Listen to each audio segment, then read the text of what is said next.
Hello friends, आज आम त्रिकोणमितिक अनुपात साइन विभिन्न कोणमानकर अनुपात निर्णय करने शिखा। ताहा भी पुणी अति सहज उपाय। कोणर अनुपात निर्णय कर सहज सूत्रटी हूँ sine is equal to fingers below root over divided by 2। प्रथम अच्छी साइन 0 डिग्री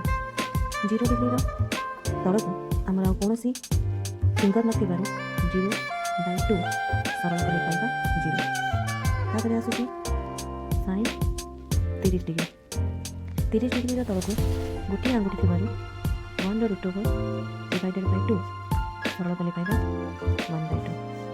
नेक्स्ट आसला साइन 45 डिग्री तल को दुईटी आंगुठी 2/√2 डिवाइडेड बाय 2 आम जानूँ 2 √2 × √2 गुणफल रूप में प्रकाश करें। √2 को गोटे काटिदेले आम पाइबा 1/√2 साइन 45 डिग्री। नेक्स्ट आसला साइन 60 डिग्री तल को तीनोटी आंगुठी 3/√2 डिवाइडेड बाय 2 तेणु साइन 60 डिग्री वैल्यू हूँ √3/2। तापर आसूँ साइन 90 डिग्री तल को चारोटी आंगुठी रोथबार फर्मूला पुट कले पाइबा √4/2। √4 आम जाचु जार वैल्यू हूँ 2/2 जहाँ को सरल कले आम पाइबा 1।